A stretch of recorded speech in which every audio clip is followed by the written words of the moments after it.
I was evicted from the very house I built with my own hands within just 8 hours. No warning, no chance to pack. When I rushed to the bank, they told me the house was mortgaged by a co-owner, and the name beside mine, my cousin's. The one I once helped through her divorce, the one who dined with me every night, the one who tricked me into signing transfer papers with just one line. It's just for fire insurance. If you think this is just another ordinary family story, then you're wrong. Subscribe now to never miss our next gripping and painfully real episode. My name is Evelyn Tran. I was 35 the day I quit the job everyone thought I would die doing. For 12 years, I was a civil engineer, a damn good one. I built bridges across the Pacific Northwest, calculated tolerances that kept entire communities moving across valleys over rivers through wild terrain.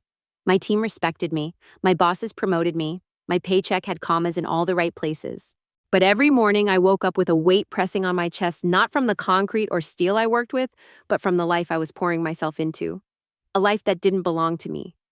I was designing for other people's needs, solving problems in cities I didn't care about watching. Years slipped by from hotel windows and cramped job trailers. I wasn't building a life, I was patching roads in someone else's. Then came the day I snapped. It wasn't dramatic, no shouting, no slammed doors. Just a moment sitting in traffic after a client meeting watching the sun set behind Mount Hood in the distance. It hit me, if I could design load-bearing arches that stood for generations, why couldn't I build something of my own? I didn't need a bigger promotion. I didn't need applause from a boardroom. I needed a place to belong to. A place I could look at and say, that's mine. Not because someone handed it to me, because I built it with my own hands. That night, I poured myself a glass of red wine and opened my laptop. I typed 6 words into a search engine: undeveloped land for sale in Oregon. Scroll, click, scroll, pause. Lot number 1167, 2.7 acres, undeveloped ridge overlooking the Cascade Valley. Private access road, no existing structure, no utilities. My heart stuttered. The listing had 3 photos, none of them impressive. Just a sweep of evergreens clinging to rocky soil, a jagged drop-off into mist, and a crude GPS screenshot. But something about it pulled at me. Not because it was beautiful, because it was untouched, untamed, unwritten. I drove out there the next morning. The last half mile was barely a road, more like a suggestion. Mud clung to my tires as the trees thinned out, revealing the valley below. There was no driveway, no sign of life. Just wind slicing through the pines and a raw horizon that looked like it had never been disturbed. I stood there for an hour, not saying anything, just listening. Then I called the number on the listing. I bought the land that afternoon. No inspection, no back and forth, just a wire transfer and a quiet congratulations from the agent who probably thought I was insane. Maybe I was. My friends said I was having an early midlife crisis. My coworkers called it a burnout retreat. My father told me I was wasting my education. But none of them understood. I wasn't running away from something. I was finally running towards something. I sold my car, moved out of my apartment, canceled every subscription, every delivery, every noise in my life that wasn't essential. I bought a used pickup with a cracked windshield and filled the back with books, architecture manuals, structural theory case studies on passive design and wood framing. I was going to design my own house. Not just a house, the house, my house. 2 stories of timber and glass and soul perched above the valley, daring the wind to move it. No shortcuts, no prefab, no contractors unless absolutely necessary. I wanted to be part of every nail, every board, every decision. My name wouldn't just be on the deed, it would be etched into the bones of the structure itself. Every morning I woke at 5:30, ate oats, drank coffee black, reviewed design sketches with cold fingers because the cabin I rented nearby didn't have insulation. Then I hiked up to the ridge with a notebook, a compass, and a dream. I spent 6 months doing nothing but studying that land, where the sun rose, how the wind moved in autumn, which rocks stayed wet long after the rain stopped. I walked the perimeter over and over until I could close my eyes and map every tree in my mind. I talked to the forest like it was an old friend asking for permission, and eventually it answered. I still remember the first line I drew in my sketchbook. Just a single box, nothing impressive, but it was the first shape that belonged to me, my blueprint, my future, and I knew it wouldn't be easy. There were permits to acquire, setbacks to calculate, foundation challenges on that kind of slope that would make most developers walk away. But I wasn't most developers. I'd built bridges through worse. People asked, why not hire someone? Why not just buy something already built? Because that wasn't the point. I wasn't just looking for shelter, I was looking for sovereignty. For 12 years, I built infrastructure so others could pass through. Now I was building something I could stay inside. Not because it made sense, not because it was smart, because it was mine. No partners, no committee, no compromises. I called it the edge house, even though I hadn't poured a single slab, because it would sit on the edge of everything of nature, of reason, of who I used to be. When I stood on that land wind, burning my cheeks and boots sinking into the frozen soil, I didn't feel scared. I felt alive. Looking back now, I should have known better. Dreams like that don't come without a price. But back then, I thought the hardest part would be the build, the cold mornings, the busted thumb, the nights reading zoning laws by flashlight. I had no idea the real challenge wouldn't come from the mountain, but from someone who shared my blood. And when the walls of that house finally rose against the Oregon sky, I believed I had built my sanctuary. But what I had really built was the battleground for the greatest betrayal of my life. Because here's what I learned. When you build something with your soul, it doesn't just become a home, it becomes a target. I thought I was building a roof over my head, but I was really building the test of everything I thought I knew about family, trust, and what it means to truly own something. And trust me, no blueprint can prepare you for that. I didn't go to architecture school. I didn't have a mentor holding my hand through this. What I had was obsession and Wi-Fi. The first winter on that ridge was brutal. Snow came down hard in January, and for weeks I couldn't even drive up the dirt access road. But that didn't stop me. I set up a folding table in the little cabin I rented 10 miles down the hill. 2 mugs of black coffee, 3 pairs of thermal socks, and my laptop. That was my new office. I devoured everything I could.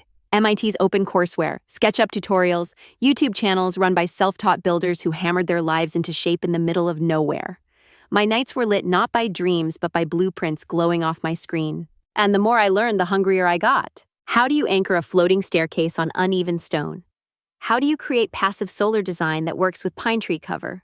What angles deflect Oregon's relentless coastal wind while still leaving you with a view worth waking up for? Every question led to 10 more. Every solution required 5 failed sketches. But I didn't care. Because for the first time in my life, I wasn't working for a client, I was working for me. I learned to think like an architect, not the kind with horn-rimmed glasses and interns, the kind with dirt under their nails and splinters in their skin. I designed and redesigned until the layout felt like muscle memory. I could walk through it in my mind with my eyes closed 3 steps from the door, to the coat rack, turn left, to the kitchen, pause at the window facing east. I didn't just want a house, I wanted a rhythm. By spring, the ground thawed. I cleared the lot with a rented backhoe alone. A friend of mine, Ben, an old colleague from my bridge days, drove up from Portland to help for a weekend and ended up staying 2 months. "You've officially lost your mind," he told me on day 3, shirt soaked in sweat. "You know that, right?" "Probably," I said. "But it's going to be a damn beautiful madness." We staked out the foundation together. 38 feet by 28 feet, just wide enough to hold 3 functional zones, kitchen, living, sleeping quarters, and a small office nook where the light hit just right at 9:00 a.m. I hired a local concrete team to help pour the slab. That was the only thing I didn't do myself. Everything else mine. Framing took the whole summer. I cut every joist by hand, measured twice, cursed 3 times. The Oregon sun doesn't play fair. It scorches by noon and chills your spine by 400 p.m. But the structure started to rise like bones forming under skin. Vertical beams first, then the cross beams, then roof trusses that made my heart race as I bolted them in 30 feet off the ground. I slept on site in a tent with a generator humming outside like a heartbeat. Every morning, I unzipped that tent and stared at the skeleton of what would one day be my sanctuary. I didn't see exposed lumber and bolts. I saw memories waiting to happen. In the evenings, I climbed a ladder to the 2nd floor, just plywood sheets back then, and sat with a thermos of tea looking out over the valley below. Eagles soared in the dusk. Pine needles whispered secrets I hadn't earned yet. Ben called it the watchtower. I started calling it home. Fall came fast. With it, insulation windows and the first real fight with myself, the roof. I'd never installed one. YouTube said it was doable. Reality said it was hell. I slipped, I bled, I screamed into the cold wind like a lunatic. But by the end of October, the last shingle was nailed down. And I stood on that rooftop, battered, bruised, and victorious. That winter, I worked inside. Flooring, drywall cabinets. Every plank I placed felt like carving out a piece of myself and pressing it into the walls. The kitchen island was my masterpiece, reclaimed wood from an old mill. I sanded each panel until my hands cramped, then sealed it with 3 coats of resin. There were flaws, little knots and bends that didn't quite fit. But that was the point. This wasn't a showroom. This was real. I designed the spiral staircase by myself. No model, no prefab kit, just geometry, stubbornness, and a refusal to compromise. When it finally stood twisting upward from the living room like something alive, I wept. Not loudly, just one silent drop that hit the first step and disappeared. Year 2 bled into year 3. The office nook came last, a desk built directly into the wall beneath a window framed in black steel, the kind of place where you'd sit to write a novel, or maybe to sketch another home someday. I installed blackout blinds in the bedroom and cedar shelves in the bathroom. Every detail mattered, even the ones no one would ever see. That's the thing about building something with your soul. You don't cut corners because your own reflection lives in the hidden places. And all the while I filmed it. My camera sat on a tripod in the trees, capturing a frame every 10 minutes. A slow, relentless time-lapse of something rising from nothing. Day by day, beam by beam, the house came alive. First a box, then a form, then a shape that made people driving by slow down and stare. It didn't belong there, not in the traditional sense. But neither did I. That's why it worked. 3 years passed. When I finally stepped back and looked at the finished frame, it stole my breath. 2 stories. Pinewood siding, glass panels that caught the sky and threw it back with quiet pride, a sloped roof like folded arms holding the home together, and below it the valley eternal unmoved. I named the house Solace, because that's what it gave me, because that's what I thought it would always be. But solace, sometimes it blinds you. Sometimes in our hunger to create peace, we let in those who carry ruin. And the worst betrayals don't arrive as enemies. They arrive as family. But I didn't know that yet. Not then. All I knew was I had built something sacred. Something no one could take from me. At least that's what I believed. Back then. It was late October when my phone rang a number I hadn't seen on the screen in nearly 4 years. I was standing in my kitchen barefoot on the heated wood floors I'd installed with my own hands, holding a mug of cinnamon tea. Outside, the mist was rising off the valley like breath from the earth. The house was quiet, whole, finally finished. I didn't want to answer, but I did. Evie. The voice on the other end was cracked tired, trying too hard to sound composed. Carla, I breathed, caught between instinct and memory. There was a pause and then a long exhale. God, it's good to hear your voice. I hadn't spoken to my cousin since Mom's funeral. She'd been there front row, black veil, a firm grip on my shoulder while I tried to breathe through grief and legal paperwork. Carla had been the one who made sure the coroner's report was accurate, the flowers delivered, the fridge stocked. I'd never forgotten that. But lifetime and silence had stretched the distance between us like cold elastic, tight, painful, and bound to snap. I didn't know if I should call, she said, hesitating, but I didn't know who else to turn to. I set my mug down slowly. What's going on? It's over, she said. Daniel and I... It's really over this time.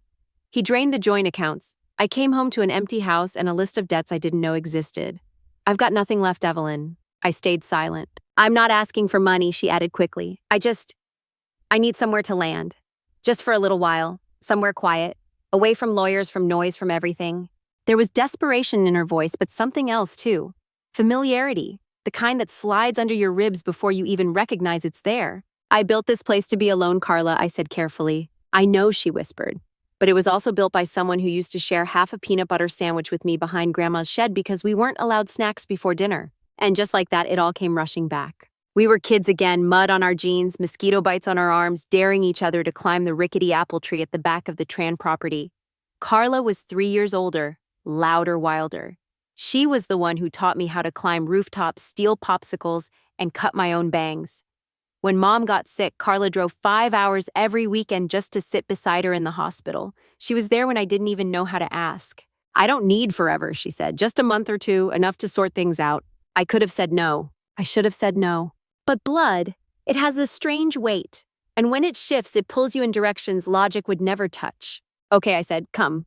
The next afternoon, Carla's beat-up SUV rattled up the gravel road and stopped outside Solace. She stepped out wrapped in a tattered trench coat and exhaustion. Her hair, once meticulously straightened, hung in loose waves. Her boots were stained, her eyes were hollow. But her smile when she saw the house was unmistakably genuine. Holy hell, Evie, she said, spinning slowly on the stone landing. You built this. I nodded. 3 years, every nail, every beam. She reached out and touched the cedar frame like it was sacred. It's magic. I led her inside. Her footsteps echoed slightly on the hardwood. She paused in every room, whispering little sounds of awe. This place is you, she said finally, strong, simple, beautiful, and a little terrifying. She was only supposed to stay for a few weeks. We set her up in the guest room overlooking the tree line. She unpacked 2 suitcases and placed a small framed photo of her and Daniel face down on the nightstand. The first few days were quiet. Carla mostly slept. I'd find her curled up on the couch in the afternoon, wrapped in a wool blanket, an unread book open on her chest. She cooked dinner once, burned the rice, forgot the salt, laughed it off like the old days. And at night we talked. Long, slow conversations by the fire, about growing up, about the time she let me cut her hair and we both ended up with bowl cuts for the entire summer, about how Mom used to hum a melody under her breath while folding laundry, about her marriage, how it started sweet and soured gradually like fruit left too long in a warm kitchen, I gave everything to that man, she said one night, her voice brittle. My youth, my credit, my sanity. You'll get back on your feet, I said. She looked at me tired but grateful. I already have. You gave me that. Her gratitude warmed me. So did her presence. The house didn't feel so cavernous with her in it. Her laughter filled the corners I hadn't realized were echoing. For the first time, I wondered if maybe this place didn't have to be only mine. Maybe there was room for something else here, something healing. One afternoon, she made tea and brought out an old photo album I hadn't seen in years. I took this from Aunt Linda's attic, she said, brushing dust from the cover. We flipped through the pages together, sun-bleached summers, matching Halloween costumes, that disastrous road trip in '97 when we got lost in Idaho and had to sleep in the car. You always had that look, she said, tapping one photo of me holding a map upside down. Like you already knew where you were going, even when you didn't. You always had that look like you didn't care where you ended up, I shot back, and we both laughed. The memories felt safe, familiar, anchored in something real. And maybe that's why I didn't see it coming. Because the people who hurt you worst aren't the ones who break down the door. They're the ones you hand the key to. Carla stayed. 1 week turned into 2, then 3, and while she never asked to stay longer, she never made plans to leave either. She folded into the house like she'd always belonged here, leaving her mug on the kitchen counter, her scarf on the stair rail, her scent in the hallway. And I let her, because I trusted her, because love when tethered to memory makes fools of us all. I didn't know that the warmth she offered came with a price, that the softness was just a mask, that somewhere behind her smile, something colder was already settling in. And by the time I saw it clearly, it was already too late. It started small. I didn't notice it at first, not really. One day, the throw blanket I usually kept folded on the arm of the couch was draped over the opposite chair. No big deal. Then the books on the coffee table were rearranged spine side out like some carefully curated Airbnb. The toothbrush caddy in the guest bathroom became a shared one. My linen closet had labels where I never placed them. Her handwriting, neat uppercase letters. At first, I thought maybe she was helping organizing things, creating order. But there was something else. A quiet pattern of possession. It was subtle, like steam rising under a locked door. You don't notice it until the handle is too hot to touch. One morning, I opened the fridge and found her almond milk sitting on the top shelf where I normally kept mine. She had shifted everything: condiments, leftovers, even my daily yogurt cups. I reached for one out of habit, and my hand bumped into her bottle of collagen water. Oops, she said behind me, not a hint of apology in her tone. I did a little rearranging. Your fridge was so engineering, no offense. None taken, I wanted to say, but something coiled in my chest. Still, I said nothing. It was just a fridge. The next day, I came home from the hardware store and my router was blinking red. No signal. Carla was on the deck barefoot, sunning herself with her laptop. Hey, I called through the screen. Wi-Fi down. Oh, I reset it, she said lazily. It was running slow. Okay, what's the new password? She turned toward me, squinting from the sun. Oh, I just set it to something easier to remember. Want me to write it down? She did, on a sticky note, in all caps, Our House 123. My fingers froze over the keyboard when I typed it in. I told myself it was innocent, a joke, maybe a slip. She didn't mean anything by it. But something about it itched under my skin like a splinter I couldn't reach. Later that week, we got a knock on the door. It was Barbara from 2 lots over, one of the only neighbors I knew by name. She was holding a pie. Hi, Evelyn, just dropping this off before the weather turns. I smiled. That's really kind, thank you. Before I could finish, Carla came up behind me. Hi, Barbara, she said, her voice warm, familiar. That pie smells heavenly. You are just the sweetest. Barbara beamed. You two settling in okay? I love what you've done with the place. Carla laughed. Thanks. We really wanted to keep it rustic. You know, let the view speak for itself. I opened my mouth, but the words stuck somewhere in my throat. Not a couple. Not even roommates. This wasn't ours. This was mine. But Carla was already leaning into the conversation like she belonged here, like she'd planted every beam with me. After Barbara left, I closed the door, gently set the pie on the counter, and turned to Carla. You said we. She blinked, then shrugged. Yeah, I meant like the house, the energy. We're a team, right? A team. I'd built this house alone, through weather, injury, exhaustion. No one stood beside me when I hung drywall at 200 a.m. No one sanded those stairs until their knuckles bled. I had carried every load, and now it was we. But I didn't fight it. I didn't even correct her. Because confrontation in families is a currency spent carefully. Still, something shifted that day. Not just in the house, but in me. I started noticing what had already changed.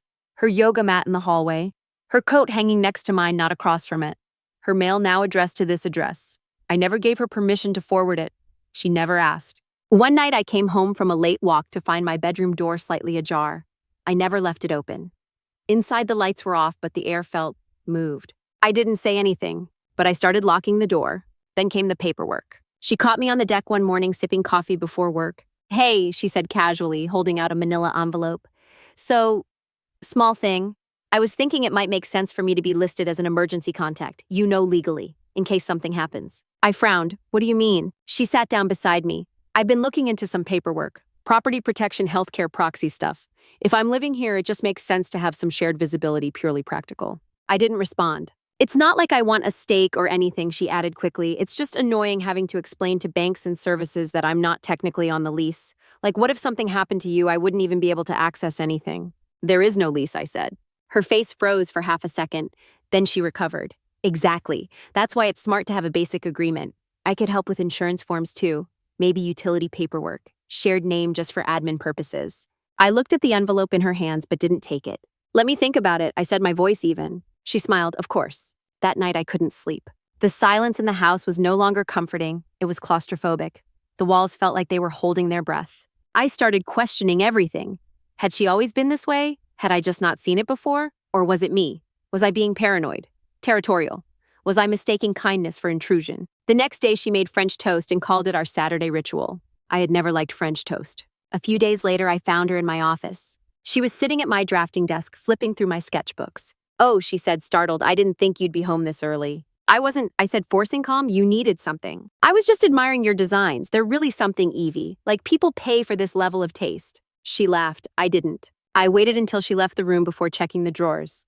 My notebook, the one with the next design concept, was open. The pages dog-eared, a pen mark where I'd never placed one. I closed it slowly. Then I locked the drawer. That night, while brushing my teeth, I stared at my reflection and asked the question that had been circling for weeks. What does it mean when someone starts acting like something is theirs before you've given it to them? And what does it mean when you realize you've already handed them the keys? Maybe not on paper, but in silence, in softness, in the blind trust we save for people we think would never turn on us.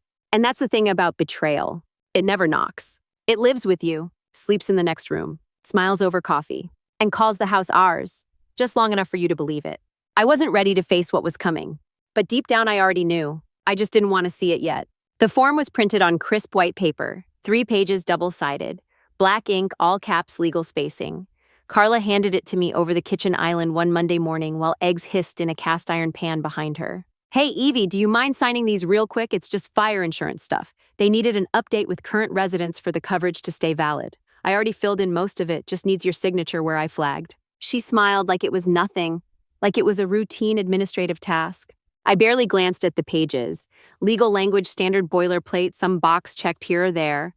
There were orange tabs stuck at the signature lines like tiny little bookmarks of trust. I didn't read it. I signed. Twice. Then a third line further down that required initials. I gave them. Because here's the thing, when someone folds your laundry without asking, makes your tea the way you like it, cries in your arms at 200 a.m., you don't question the papers they put in front of you. You don't interrogate someone who once fed you cold soup in a hospital room while you grieved your mother. You believe them. I signed and handed the pages back. Let me know if they need anything else. She smiled almost too wide. You're the best. And that was it. Or so I thought. That week passed quietly. Too quietly. Carla spent a lot of time in her room on speakerphone. I'd catch fragments of words drifting out when I passed by. Title office. Yes, he'll come up Friday. No, she doesn't know yet. But I told myself I was imagining things, that I was turning every creak into a conspiracy. Friday came. I had just come in from stacking firewood when I heard the tires crunching gravel outside. I wasn't expecting a delivery. No guests, no service calls scheduled. Through the wide glass window in the living room, I saw a black sedan parked next to Carla's SUV. A man stepped out. He was tall, suit and tie, leather briefcase, polished shoes that did not belong on a mountain road. He looked like a man who belonged to boardrooms and mahogany desks, not timber homes built by hand. Carla greeted him at the porch like she'd been expecting him. I opened the door before she could knock. Evie, Carla's voice was bright, nervous. This is Grant McLennan. He's helping me sort out some legal documentation for the insurance stuff. You remember from earlier I thought it'd be easier if he just came up directly. Grant extended his hand. Pleasure to meet you, Ms. Tran. I shook it, eyeing him. Legal documentation, I thought that was already handled. Oh, mostly, Carla answered quickly, just clarifying a few things about the deed. The insurer flagged something about occupancy ratios and primary residence, super basic. But they need it notarized, so I brought Grant up as a favor. Deed, I repeated slower this time. Grant gave a small, polished smile. Nothing's being changed, no transfers, just confirming existing rights of access and occupancy for the purposes of verification. Very routine. I blinked. Carla moved past me, gesturing for Grant to come inside. I figured it's easier than mailing back and forth with Portland, she added. And since you're the homeowner, it's best you're here for clarity. They sat at the table like this was their office. I stood there for a beat too long. Then I followed. Grant opened his briefcase and pulled out a folder. He laid out a copy of what looked like a property description. It had my address, the parcel number, then highlighted in yellow occupancy affidavit and joint residence declaration. What exactly is this? I asked. Carla leaned in. Just that both of us are living here, so it's clear for coverage purposes. You know, in case there's ever a claim. It doesn't affect ownership or anything. I looked at the document. There were lines for both our names. Her signature was already there. Mine was blank. Wait, I said something, catching in my throat. Is this going to be submitted with the county? No, Grant said smoothly, just part of the insurance file and for their compliance audit. Not a deed transfer. But the title number is on here, I pointed out. Why would they need the parcel ID for just occupancy verification? Grant opened his mouth to answer, but Carla cut in. Evie, come on, it's just housekeeping, paper trail stuff. I know this legalese can sound heavy, but this is so basic. I wouldn't have had Grant come up if it weren't just a box check. My eyes fell on a line buried halfway down the page. Occupants acknowledge shared rights of access and responsibility in the interest of collective property use. My pulse ticked in my ears. Why is the word shared rights in this? I asked sharper this time. Carla shifted. It doesn't mean anything. It's standard language. I'd like a copy of this before I sign anything, I said. Silence. Grant blinked. Of course, he said after a moment, completely reasonable. I'll email it to you this afternoon. No, I said, print now. The mood shifted. Carla's voice dropped half a pitch. Evie, what's the big deal? You already signed the insurance forms last week. This is just the last piece. I looked at her then. Really looked. The way her fingers curled slightly under the edge of the table. The way her eyes didn't quite meet mine. There was something waiting there behind her calm, like someone holding their breath, hoping you don't see what's in their other hand. I want to read it, I said, quieter now, all of it. She exhaled, pushed back her chair, and stormed into the kitchen. Fine. Jesus, don't trust your own blood then. I looked at Grant. He gave a professional smile, but his eyes didn't match. We can reconvene another time, he said. I think that's best, I replied. He packed up his briefcase with the speed of a man who didn't like loose ends. When they left, I stood in the living room for a long time. The place felt suddenly colder. The shadows stretched longer. My house, the one I designed inch by inch, had just hosted something it was never built for deceit. Later that evening, I went into my filing drawer and pulled out the forms Carla gave me earlier that week. The ones I had signed without reading. I read them, every word. They weren't just fire insurance updates. Page 2 had a clause.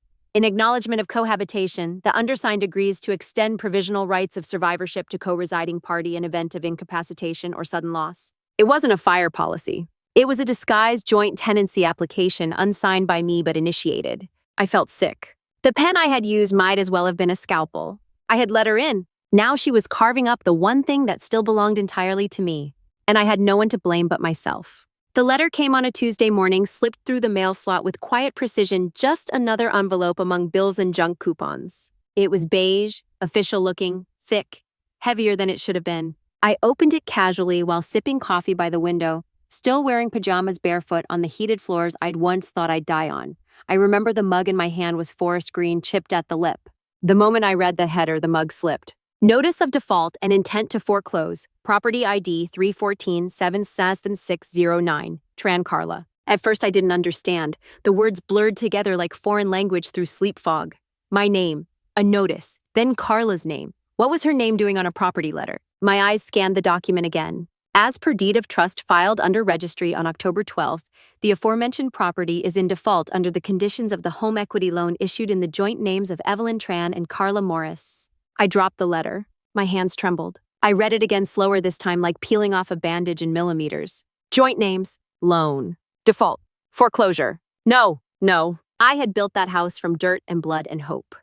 I had poured every dollar, every blueprint, every hour of my 30s into it. I had never taken a loan. Never. I scrambled for my laptop, heart thundering in my throat, logged into my bank accounts. Everything looked normal. No withdrawal, no notification. But then I checked the property title registry for Multnomah County. There it was. A transfer dated 5 weeks ago, filed electronically. A revised deed naming both Evelyn Tran and Carla Morris as joint owners. I felt like the floor disappeared. I didn't scream. I didn't cry. I stood in the center of my sanctuary and felt the air leave my lungs as if the house itself was pulling it from me. My phone was already in my hand. I called Carla. No answer. I called again. Voicemail. Again. Blocked. The walls suddenly felt closer, too close. I threw on jeans, didn't brush my hair, grabbed my truck keys, and drove straight to the bank listed on the foreclosure notice. The woman at the desk wore a navy blazer and a practiced smile. She didn't flinch when I slapped the letter down. "I need to speak to someone about this loan," I said, voice steady, only because my hands were shaking hard enough for both. She took the letter, typed something into her computer. "Can I confirm the property address?" she asked. I gave it. She nodded. "Yes, it's under joint names, Evelyn Tran and Carla Morris. The loan was opened under a home equity line 5 weeks ago. It's been in default for—" "No," I snapped. "You're mistaken. I didn't open a line of credit. That's my house. I own it, alone." She gave a sympathetic tilt of the head. "It says here both parties signed." I leaned over the counter. "I didn't sign. Show me what she submitted." Another pause. She disappeared into the back, returned 5 minutes later with a file.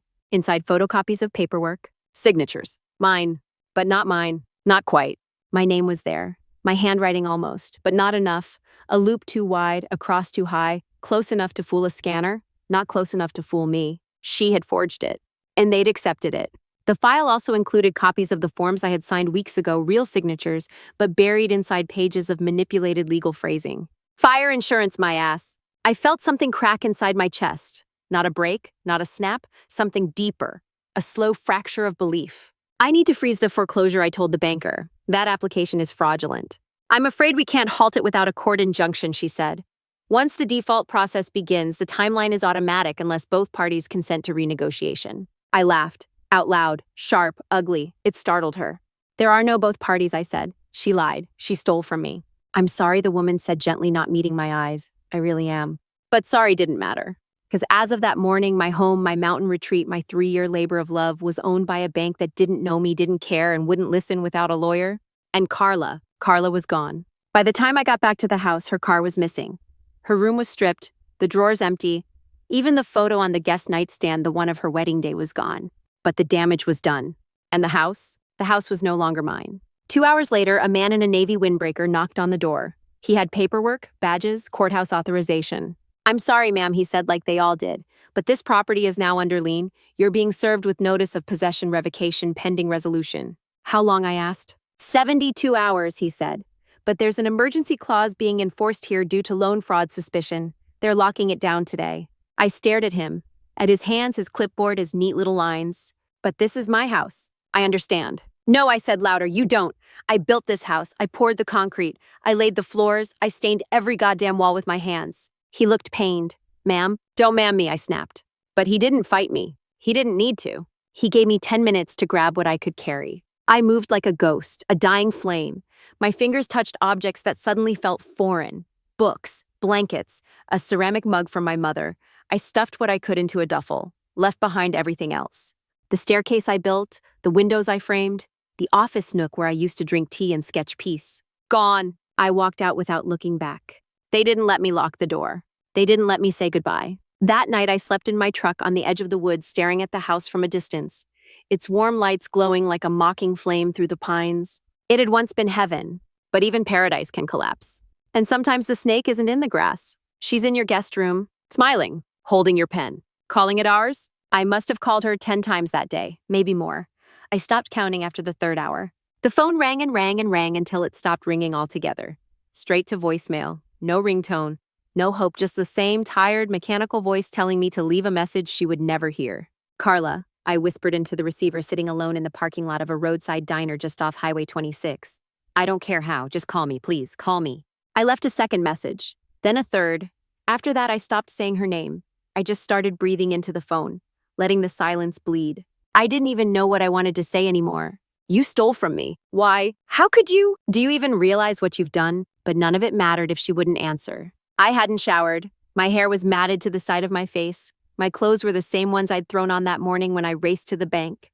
My eyes burned not from tears, from rage, from betrayal, from hours spent staring at a phone that refused to give me closure. At some point, the sun started setting and I realized I had no place to go. Solace was gone, not just inaccessible, not just closed, legally removed from me, stripped like bark from a tree. I found a cheap motel 2 towns down, a square concrete building with faded red numbers painted above the door and a carpet that smelled like mildew and bleach. Room 108, $62 a night, no questions asked. I handed over cash. The clerk didn't look me in the eyes. That night I lay flat on a polyester mattress, eyes wide open, hands on my chest, listening to the sounds of strangers through the paper-thin walls.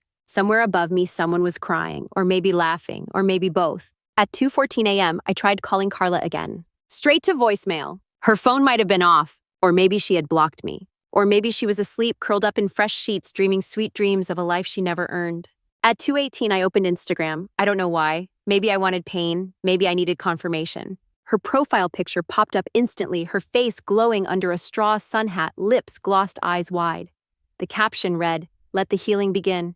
#reset, #freedom, #Gulf Coast bliss." And then the photos. 3 of them. A white sand beach, a poolside cocktail with a pineapple slice perched on the rim, and a full-body selfie Carla in a white bikini, tan lines just starting to show, lounging on a resort recliner holding a book she'd never read. I dropped the phone on the floor like it had burned me. The rage that rose in my throat was wordless, ancient, animal. She was in Florida, while I was in a motel that smelled like failure, counting water stains on the ceiling. While the house I built was under lock and lien, crawling with strangers and signatures I didn't authorize.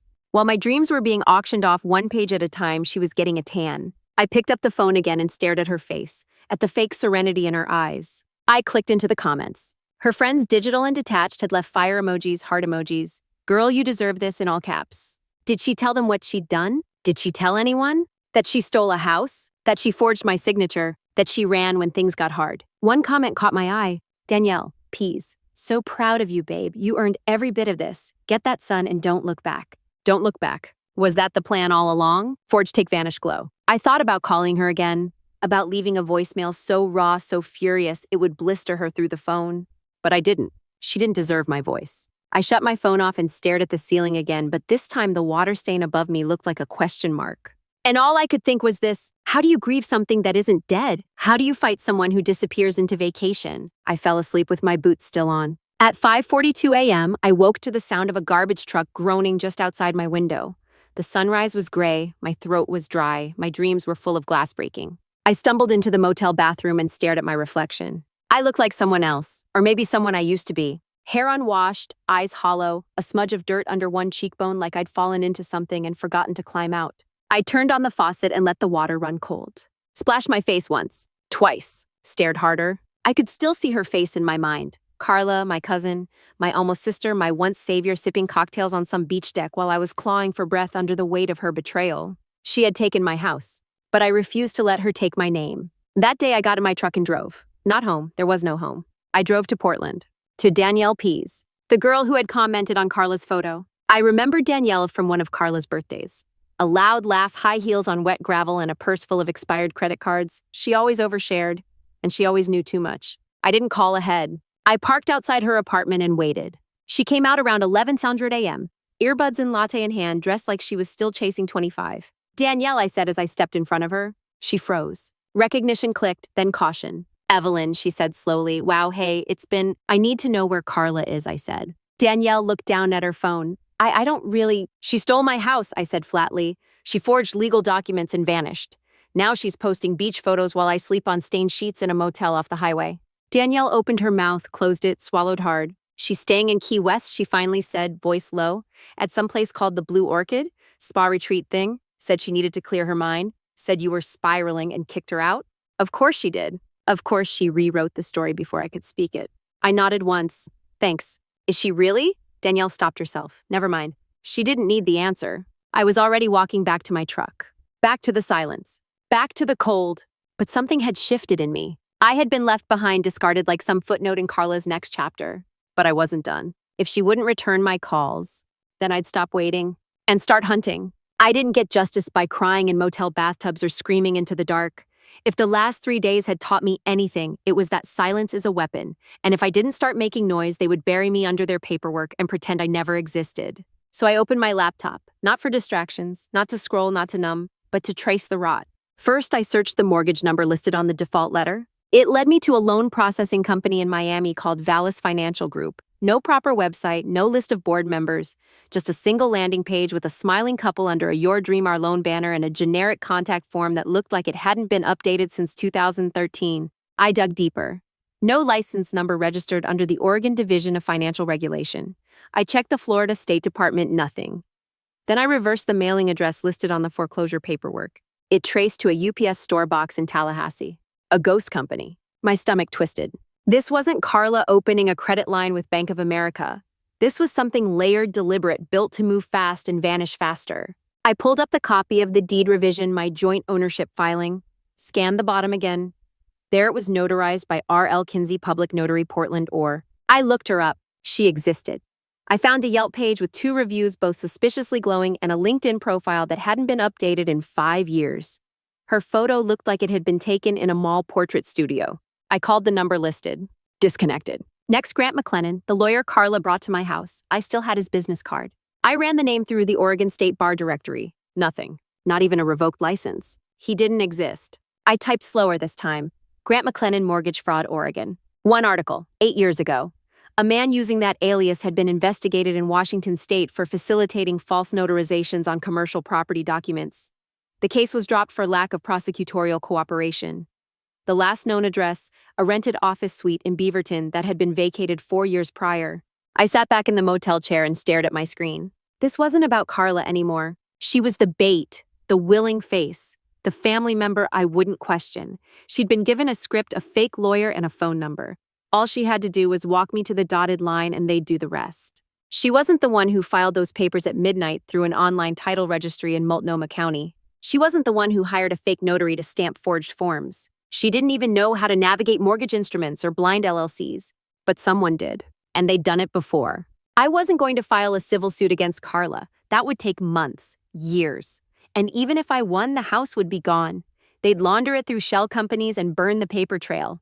I wouldn't even have ashes to bury. I didn't want revenge. I wanted exposure. So I made a list. 1, R.L. Kinsey, notary, likely fake license, find her. 2, Vallis Financial, track who's cashing the payments. 3, County Title Clerk, get copy of full audit trail of the deed submission. 4, Grant McLennan, find the real identity. 5, Carla, not the target but the thread. I started making calls, first to the Oregon Secretary of State office requesting verification for the notary number attached to Kinsey. They couldn't find it, not in any registry. I asked for escalated review. Then to a reporter I remembered from a previous highway project scandal I'd been caught adjacent to Mark Lanning, investigative columnist for the Portland Tribune. I had testified as an expert once. He owed me a call. Mark picked up after 2 rings. Evelyn Tran, wow, haven't heard that name in a while. I need help, I said, skipping pleasantries. I'm sitting on what looks like a mortgage fraud ring using fake notaries and stolen deeds to issue predatory loans. They just took my house. I gave him the names, Kinsey, Vallis, McLennan. There was a pause. I've heard whispers about Vallis, he said. Never stuck. The money moves offshore fast. But if you've got paper, I'm listening. I've got paper, I said, and a reason. He agreed to meet the next day. It was a strange thing finding purpose through pain. But for the first time since I was kicked out of my own house, I felt anchored. Carla thought I'd disappear, that I'd crawl into myself and stay silent. She thought I'd treat it like heartbreak, grieve and move on. But this wasn't grief. This was war. And I wasn't hunting Carla anymore. I was hunting them. The ones behind the keyboard, strokes that turned signatures into weapons. The ones who picked women like Carla, desperate, bitter, greedy, and handed them scripts written in ink and manipulation. The ones who used homes like poker chips and bet on silence. They thought I was just another engineer who'd crumble without her blueprints. But I had built more than walls. I'd built resolve. And I was just getting started. The transition from grief to fury doesn't happen like a thunderclap. It's quieter, slower, like water boiling in a pot you forgot was on the stove until it spills over and scalds everything. By the time I left Mark Lanning's office, I wasn't broken anymore. I was sharp. And I was listening. Mark had already pulled a few threads. Vallis Financial wasn't just involved in my case. Over the past 2 years, a cluster of foreclosures had popped up across Oregon and southern Washington, mostly targeting single women over 30 living alone, owning their properties outright. No mortgages, no liens, until one day, there were. Same pattern, forged paperwork, shadow notaries, fake lawyers, vanishing LLCs. Same name, Grant McLennan. Mark had reached out to a source in the Department of Consumer and Business Services, who hinted off the record that there was an open file on Vallis, but no formal charges had been filed. Not enough evidence. They needed a crack in the facade. I was going to be that crack. I started by gathering everything I had, emails from Carla, text messages, photos of us during construction, where I was clearly the sole builder, receipts of every lumber order with my name on them, time-stamped photos, videos, GPS metadata from when I logged the build on Instagram, all pointing to one thing: I didn't just own that house, I birthed it. But documentation wasn't enough. I needed something indisputable, something that smelled like fraud and looked like a trap. So I made a decision. I created a new identity. Not a false one, just a better version of the truth. I became Evelyn Taylor, a recently divorced designer with an inheritance and no clue what to do with her sudden fortune. I bought a burner phone, created a Gmail, even rented a mailing address through a virtual office in Bend. A woman looking for opportunity, a woman vulnerable in just the right ways. Then I called Vallis Financial. I used the number listed on the letterhead that had foreclosed my soul. A woman answered, smooth voice, unnaturally upbeat. Vallis Financial, how may I assist you? I pitched the story. My inheritance, my new start, my interest in buying land but not wanting to go through traditional banking, so much red tape, you know. She lapped it up. We specialize in creative lending solutions, she said. No income verification needed, just a willing asset. My stomach turned. Would I need a lawyer for that, I asked. Oh, we have a legal consultant. We work with Mr. Grant McLennan. He'll walk you through everything. Very experienced. Of course. They offered to set a consultation. I chose in person. I'll be in Portland next week, I said. Could we meet then? Of course, we have a satellite office. He can meet you there. I hung up and stared at the wall. It wasn't just my name on their clipboard. They were doing this to others, probably dozens, maybe hundreds. The difference? I wasn't here to be processed. I was here to flip the table. I called Mark. I'm going in, I told him. I want you wired in. He arranged for a hidden microphone. I practiced my role until it felt like a second skin. Naive, wide-eyed Evelyn Taylor, the perfect Mark. The voice I hadn't used since I was 23 and still believed everyone meant well. The meeting was set for Friday morning. An office suite downtown, shared space, of course, untraceable. That whole week I barely slept. But I kept digging. In the dead of night, I combed through archived footage from my construction project because I remembered something. A neighbor down the hill had installed a Ring security camera, facing the road just as we were framing the second floor. I reached out to him. Steve Miller, retired mechanic, bit of a loner, but always kind to me. He still had the footage, and there it was. One clear frame from the day Carla walked out of the notary office with papers in hand. I was on site, covered in sawdust, nowhere near any legal transaction. I asked Steve to send me the video, full quality, time-stamped, evidence. I emailed a copy to Mark. This helps, he said. It's just the beginning, I replied. Because the most damning pieces weren't old, they were still unfolding. I started recording every phone call with Vallis. The receptionist, the broker who reached out to discuss my options, the man claiming to be Grant McLennan, his voice smooth, too polished. I asked questions. He had rehearsed answers. Never specifics. Always don't worry about that or we handle all that for you. I told him I had a friend in law school who wanted to read over the documents before I signed. He bristled. Oh, we typically don't involve outside counsel, he said. It just complicates the timeline. Bingo. He offered to send me pre-drafted forms to get things started. I gave him a P.O. box address. The envelope arrived 2 days later. Inside signature lines, asset transfer fields, and a limited power of attorney clause buried on page 6. It was a carbon copy of the documents I'd signed weeks ago. Only now I saw it clearly. The trap. The phrasing designed to confuse, the stacked language, the cascading permissions. I scanned every page, highlighted every lie. Then I called Mark again. We go in tomorrow, I said. You'll get everything you need. I didn't sleep that night either. But not because I was afraid. Because I was furious. They'd taken from me what I could never rebuild: time. Trust. The myth that I was safe from people like them. Now they were going to pay, not with blood, not with vengeance, with exposure, with everything sunlight reveals. I hadn't been back since the foreclosure notice. Solace, the name I carved into the wood above the porch, was no longer mine. But something inside me refused to call it by any other name. Not yet. Not while the mountain still remembered my footsteps. It was nearly dusk when I parked 2 ridges away, tucked behind a line of cedar trees. The wind was bitter sharper than I remembered. Maybe that was in my head. Or maybe this place too had turned colder without me. The gravel path was familiar underfoot, but the windows were dark, no lights, no movement. Until I saw the back door ajar, and the edge of a suitcase in the hallway. She was back. Carla. No announcement, no message, just returned like a ghost sneaking in to steal one last thing before the house was finally gone.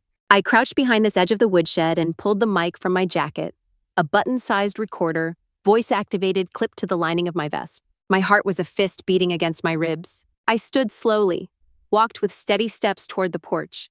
Each board creaked under my weight like it remembered me, like it was asking where I'd been. I pushed the door open. She turned startled, frozen in the middle of folding my blanket from the couch. For 1 second, her face dropped. Panic, guilt.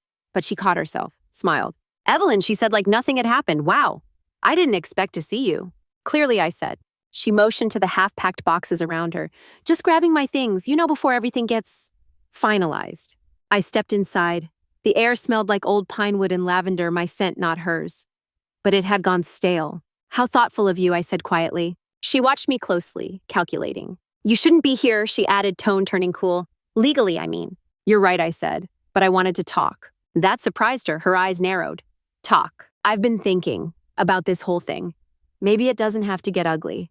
The words tasted like rust, but I said them anyway. Carla tilted her head, suspicious. You're not going to the cops. I smiled tight rehearsed. Would that fix anything? She exhaled. Okay, so what then? I moved past her toward the living room toward the fireplace I built by hand. I sat in the chair she once called too stiff. I want to understand, that's all. Maybe even find a way to end it clean, quietly. She hovered by the kitchen island, fingers curling around the edge of the counter. I let the silence stretch. Let her wonder what I knew. Let her fill the space with her own version of the truth. I didn't plan this, she finally said. It wasn't supposed to get this far. My eyes didn't blink. She kept going. They approached me after the divorce. I was underwater, Evelyn. You have no idea what kind of debt I was carrying. The lawyer McLennan, he said there was a way to turn unused equity into liquidity. You were gone all the time. Busy building. You never even checked the title documents. I said nothing. She stepped closer now in motion, animated, relieved even to speak. It was supposed to be temporary, a restructure. They said we could revert it all within 6 months, but then the market dipped, and they wanted more. They used the house as leverage for another client's loan, said it was collateral. That's when I panicked.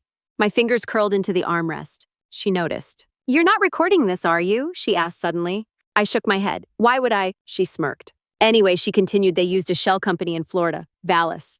I never even saw their real office. It's all virtual. That's how they move so fast. There's a guy named Nolan who handles the papers. They call him the cleaner. Nolan, new name. My pulse surged. And McLennan, I asked, what's his role now? She laughed. He's not even a real lawyer. He's an actor. Like literally. Used to do theater in Sacramento. They pay him $5,000 a month just to show up and smile. A pause. Then softly, like she was trying to salvage a shred of humanity. I thought it'd be okay. That you'd forgive me. You always forgave me. I looked at her now not as my cousin. Not as the girl who held my hand the night my mom died, but as someone else. A stranger in my house wearing my past like a borrowed coat. And you still think that I asked? Her face twitched. But she didn't answer. I stood, walked to the mantel, ran my fingers across the wood grain. You said you never meant to hurt me, I said, but you signed your name where mine should have been. You watched me bleed and you never brought a bandage. You built your escape route through my trust. Her voice was barely a whisper now. I didn't think you'd lose everything. I didn't, I said, and turned toward her. I'm just getting started. Her eyes flicked to the door. For the first time, she looked afraid. I let her sit in it. Let the silence return. Then I walked out.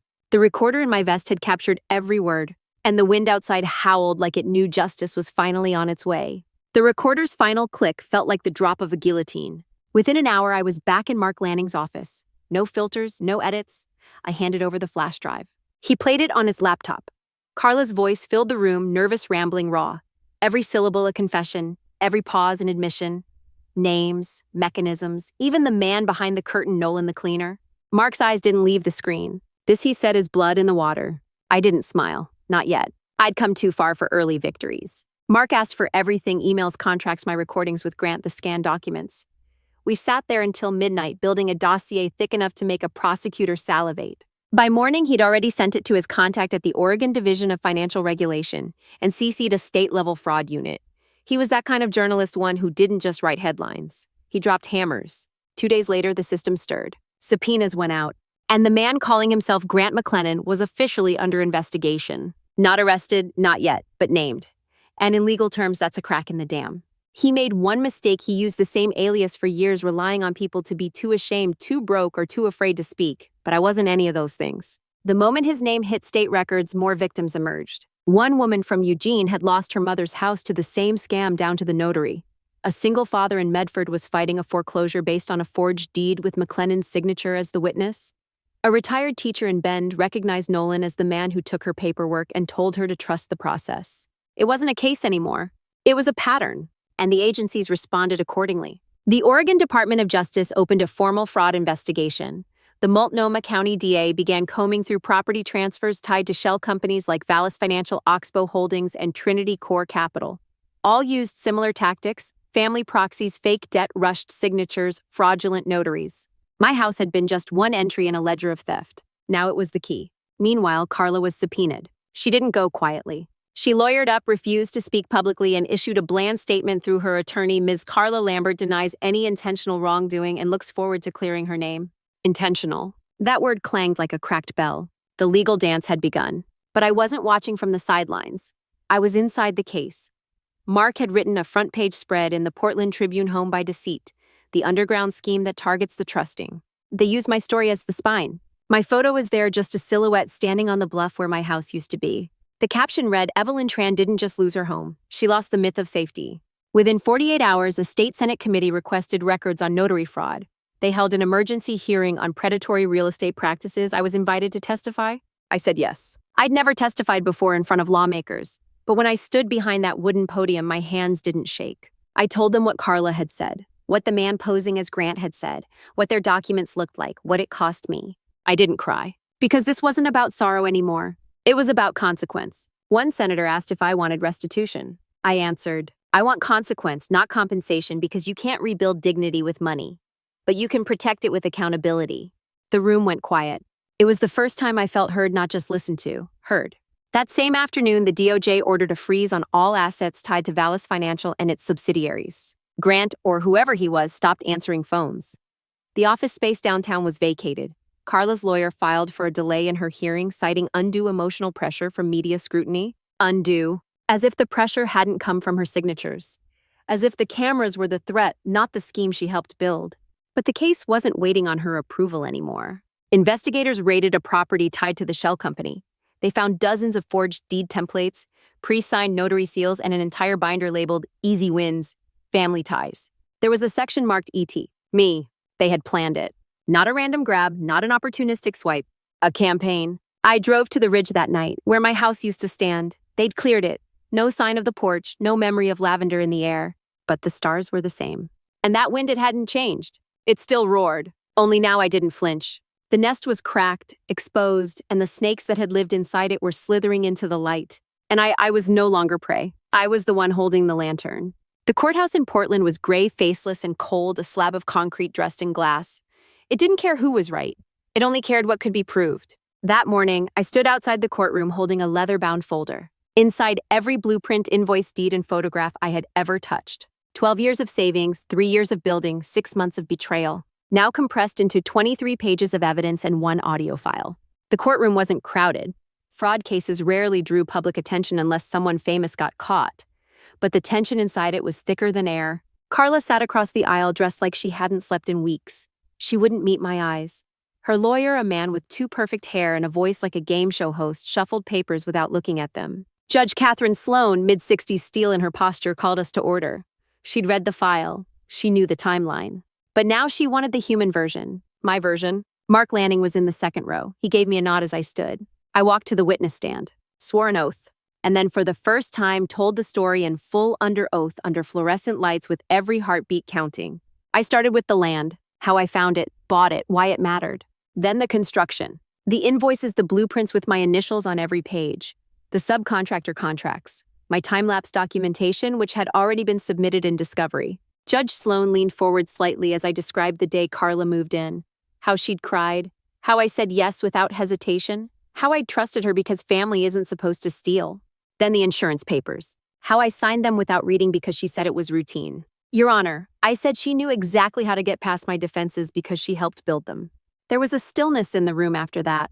Then came the audio file. Mark had cleaned it up for clarity. No music, no effects. Just Carla's voice, clear as mountain air. I didn't plan this. They approached me after the divorce. The lawyer McLennan said we could revert it all within 6 months. You never even checked the title documents. They used the house as leverage for another client's loan. The judge asked for the clip to be played twice. Carla's lawyer objected the second time, calling it prejudicial. Judge Sloan overruled him. I want to make sure I hear the full statement clearly, she said. When it ended, you could hear someone in the gallery exhale sharply. The knockout had landed, but it wasn't over yet. Carla was called to the stand. She took the oath. Her hands trembled slightly. Her lawyer opened softly. She didn't intend to deceive. She was misled, desperate, heartbroken, pressured. He painted her as the pawn in a larger scheme. Then came cross-examination. The state attorney didn't waste time. Ms. Lambert, do you recognize this voice? They played the audio again. Carla closed her eyes. Yes. You admit it's yours. She nodded. And you admit to participating in a property transfer involving your cousin's home without her knowledge. I didn't know it would go that far. But you signed power of attorney documents in her name. Yes. You submitted them to a shell corporation using a fabricated title structure. I was told it was legal. By whom? Silence. The room pressed in. Finally, she whispered, Nolan, Is that a real person? Pause. I don't know his real name. A buzz of quiet murmuring filled the courtroom. The attorney stepped forward. Ms. Lambert, would you say your cousin Evelyn trusted you? Yes. And you used that trust to benefit yourself financially, didn't you? I was drowning. Yes or no? Her voice cracked. Yes. And you never once disclosed this to her? No. The attorney nodded. No further questions, Your Honor. Judge Sloan looked over her glasses at Carla. You may step down. Carla slumped back into her chair like a puppet cut from its strings.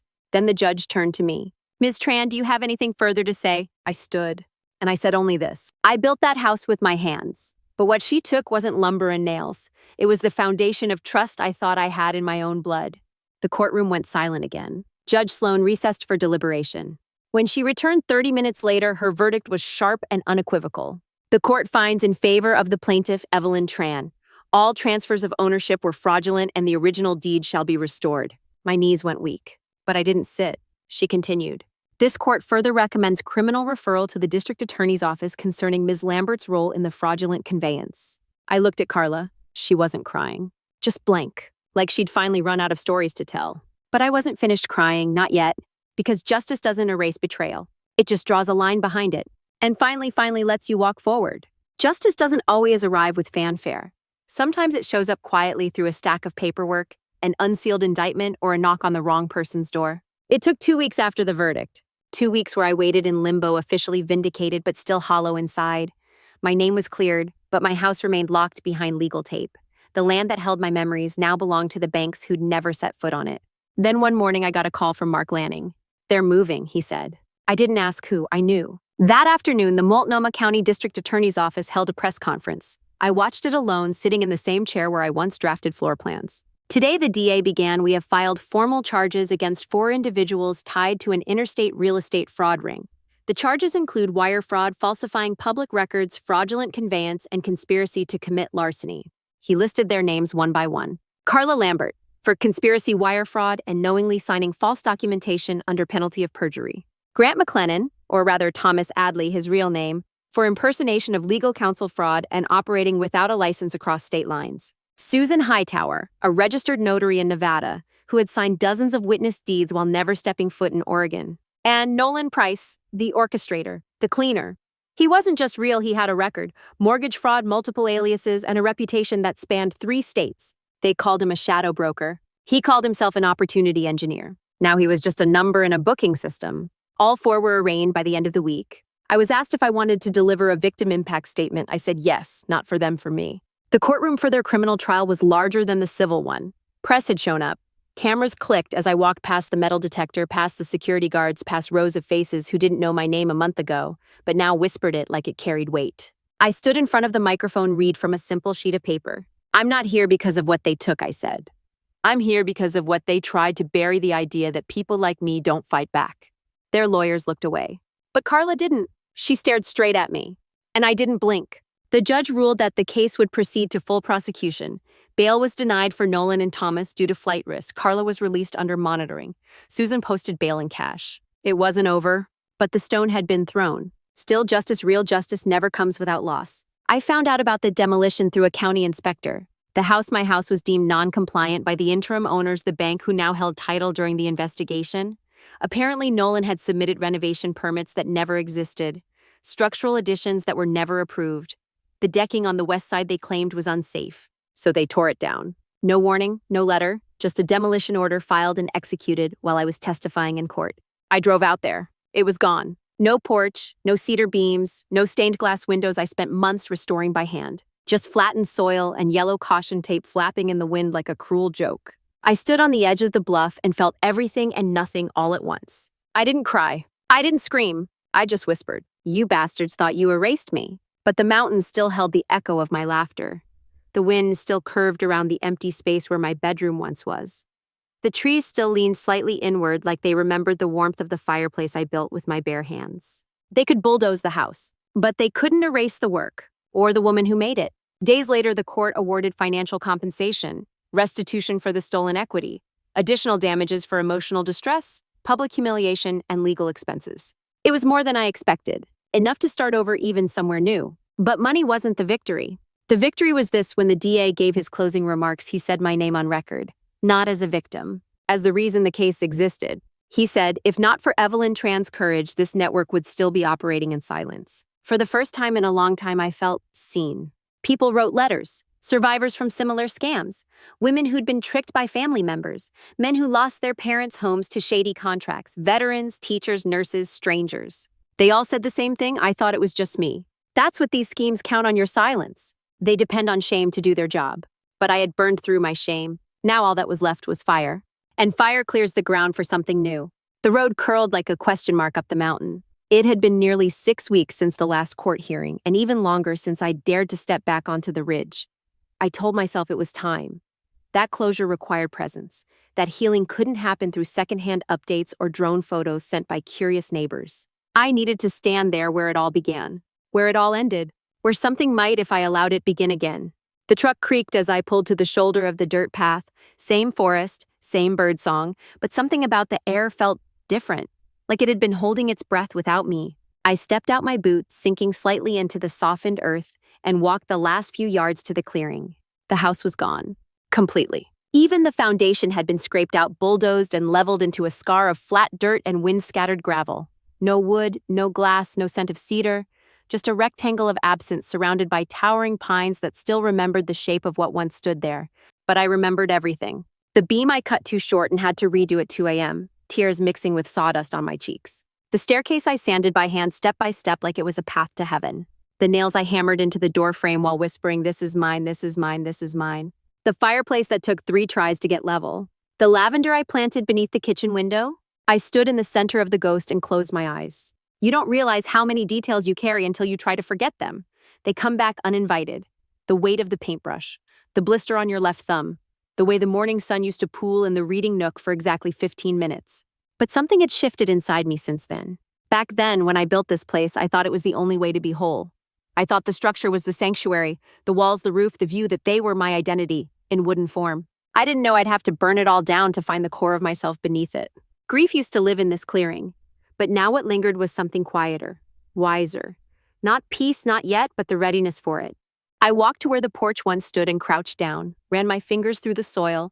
It was dry, cracked, but in the cracks, tiny green shoots had begun to emerge. Weeds, maybe. Or maybe the beginning of something stubborn and alive. I sat there for a long time, long enough to feel the wind change, long enough for the silence to stop feeling like absence and start feeling like a conversation. When I finally stood up, I didn't feel small anymore. This land had taken something from me, but it had also given me something back: clarity, grit, proof that I could lose everything and still carry the architecture of myself intact. I didn't need the house to know what I built. I turned to leave but stopped after a few steps. I took a small rock from my pocket, one I'd found weeks ago in the bottom of a moving box. It used to sit on the mantel. Just a smooth piece of basalt, but it had weight, history, presence. I walked back to the center of the clearing, kneeled, and pressed it into the dirt right where the fireplace once stood. A placeholder, not a gravestone, a promise. Then I walked back to my truck. And this time when I drove down the mountain, I didn't look in the rearview mirror. It was a Tuesday when the email came. Subject line: Colorado needs a brain like yours. Sender: Hannah Lou, a name I hadn't seen in my inbox in nearly 4 years. Hannah and I had worked together on one of the last bridge projects I ever managed, back when I still wore hard hats and counted rebar coils in my sleep. She was brilliant, no nonsense, and unapologetically ambitious. She had left the company a year before I did move to Colorado and started her own design consultancy focused on sustainable housing. She wrote, I heard about what happened. I'm sorry it had to go down that way. But if you're ready to build again, this time with blueprints for people who get it, we've got room for you here. There was no sales pitch, no obligation, just an open door. And I walked through it. I packed my truck again, this time not in grief, but in anticipation. Oregon would always carry a piece of me, but it was no longer the weight around my ankle. It was the mountain at my back pushing me forward. Colorado greeted me with its sharp skies and unapologetic sunlight. The air tasted different, like altitude and second chances. Hannah picked me up from the small regional airport in a weather-worn SUV that smelled faintly of coffee and cedarwood. You look stronger, she'd said, glancing sideways as she drove. Tired, but not broken. I'm both, I said, and neither. She nodded. Perfect. That's the kind of designer we need. The consultancy was modest, 2 floors above a bakery in Boulder, but the energy was electric. Young architects, environmental scientists, and former engineers worked side by side at open desks, drafting sustainable designs for mountain homes, fire-resistant cabins, and modular shelters for displaced families. They didn't care about my resume, they cared about my scars. And they listened. One afternoon, 2 weeks in, I was sketching on the balcony, turning over the idea of what a home even meant anymore when someone knocked softly on the railing behind me. Evelyn Tran. I turned. He was taller than I remembered, softer around the edges, but still carried that spark behind his eyes, the kind that made you feel like he saw you before you even spoke. Caleb Monroe, he said, half grinning. We sat through 4 semesters of structural theory together at Cal Poly. You once threw a pen at me during finals week because I wouldn't shut up. I regret nothing, I replied deadpan. He laughed and it felt like warmth in my ribs. Caleb had apparently been working with Hannah's team for 6 months, focusing on seismic reinforcement techniques for hillside structures. He was brilliant low-key and full of self-deprecating humor. The kind of person who made you feel safe even when talking about fault lines and collapses. He invited me to coffee, then to a hike. Then one night we found ourselves walking home together after a project pitch, neither of us wanting to say goodnight. You're different than I remember, he said, hands in his jacket pockets. Better or worse? Wiser, sharper, but also like someone who's already walked through the fire. I have, I said without flinching. He didn't ask for details. He didn't have to. The next morning I opened a fresh sketch pad. Not for work, not for clients. For me. I drew the outline of a new house simpler than the last, but stronger in its intention. A single slope roof to catch snowfall. Reinforced windows to hold back the wind. A library nook with no sharp corners. A garden that faced sunrise, not sunset. But more than that, I drew space. Empty space. Room to grow. Room to feel. This time the walls wouldn't be armor. They'd be invitation. I showed the draft to Caleb over lunch. He smiled. You're not building just a house, Evelyn. No, I said. This time I'm building from the inside out. The envelope was cream-colored with a handwriting I hadn't seen in years, elegant, slanted, and deliberate. No return address, just my name and a Colorado zip code. It had been forwarded from the old Oregon P.O. box I'd forgotten to cancel. I almost didn't open it. I almost threw it away. But something about the weight of the envelope, the fact that someone had taken the time to fold real paper to buy a stamp to write by hand made me pause. Inside was a single page. No date, no greeting. Just this. There are no excuses left in me, only regrets. My chest tightened. It was from Aunt Lucinda, Carla's mother. A woman who for most of my childhood was like a second parent. She taught me how to sew a straight line, how to repot orchids, how to tell when someone was lying by the way they blinked too often. We hadn't spoken since the trial, not once. The letter continued. I watched everything unfold with my hand over my mouth and my heart breaking in silence. Not just for what Carla did, but for what it revealed. That in our family, silence has always been the easier path, and I chose it too long. I could hear her voice in every sentence. I told myself I raised her better. But I think I only raised her quieter. She learned how to hide things, not how to face them. And I didn't see it until she hurt you. My fingers trembled. I sat down on the windowsill, sunlight washing over my knees, and read the next line 3 times. You built a home with your hands, and she dismantled it with lies. But in the rubble, you taught this family something I never could, that trust once broken demands repair. Not from the courts, from the soul. It wasn't a defense. It wasn't even a plea. It was a confession dressed in grace. I can't undo what she did. I can't make you trust again. But I can tell you this, your courage reached further than you know. You gave us all a mirror we couldn't look away from. And finally, you may have lost a house, but you reclaimed something far greater. You reminded us that family is not a birthright. It's a responsibility. No signature. Just that. I stared at the paper for a long time. I thought about all the times I'd hoped someone from the family would reach out, not with explanations, but with acknowledgement. Not to make me feel better, but to share the weight of the shame they helped create. This wasn't absolution, but it was something close to it. I folded the letter and slid it back into the envelope, then placed it gently in the top drawer of my desk. Not as a keepsake. As a marker that some things once burned can't be rebuilt the same way, but they can leave behind something useful. Ash can feed the soil. I didn't write back. Not right away. But a week later, I found myself buying a postcard. It had a sketch of the Rockies on the front and a simple message on the back. Forgiveness doesn't mean forgetting. It means choosing not to carry the blade. I didn't sign it, just addressed it, and dropped it in the mail. Family, I'd learned, isn't just made of blood. It's made of choices. Of who shows up when it's hard. Of who speaks when silence is easier. And of who owns their part in the wreckage even if they didn't swing the hammer. That day, I looked around the room, my new space, my new life, the bare walls waiting for new memories, and I didn't feel hollow. I felt held, not by the people who hurt me, but by the ones who chose finally to see. Somewhere in the 3rd month of Colorado spring, the sketch became real. It started as lines, thin, cautious, measured, a frame in pencil, a tentative return to structure. But as the snow thawed and the first stubborn green broke through the forest floor, my confidence followed suit. I wasn't just drawing a house. I was drawing me the version that survived. The version that could plant roots again, not out of desperation or blind hope, but out of conviction. I spent evenings on the back porch of my temporary rental papers, spread out pine needles caught between my notebooks, warm tea within reach. I redrew old angles, reinvented others. This house would be different. It wouldn't be taller or fancier, but it would be truer. The front porch would be wide and low, facing the east to catch morning light. The fireplace would be double-sided, this time open to both the kitchen and the living space, so that heat and conversation could move freely. There would be no secret corners, no hidden doors. Transparency would be baked into the very frame. The third bedroom, a studio. For drafting, for dreaming, for remembering. Because some memories deserve walls too. That's where I pinned the last blueprint of the old house, rescued from a backup drive, printed and framed in quiet reverence. Not as a monument to tragedy, but as a lesson carved in lumber. Students from the nearby university had started reaching out after the DA's office published my victim impact statement. One of them, a girl named Marisol with a half-shaved head and more opinions than filters, asked if I'd ever considered teaching. I hadn't, but the department chair had. Within weeks, I was guest lecturing a class on residential design and ethical development. I told them everything, not just the mechanics of a good floor plan, but the cost of forgetting who you are when you draw it. Every line you sketch, I told them, is either an invitation or a boundary. Don't confuse the two. They didn't look away when I talked about betrayal. They didn't flinch when I showed them the before and after photos. They took notes. Some cried. After one class, a boy waited until everyone left and asked quietly, "Did it ever stop hurting?" "No," I said, "but it stopped owning me." In between lectures and design meetings, I visited the construction site. The crew, mostly women, worked fast but carefully. I watched as the foundation was poured, the walls lifted, the beams slotted into place with a certainty I remembered from my own hands years ago. The scent of pine mixed with sawdust hit me like a memory laced with adrenaline.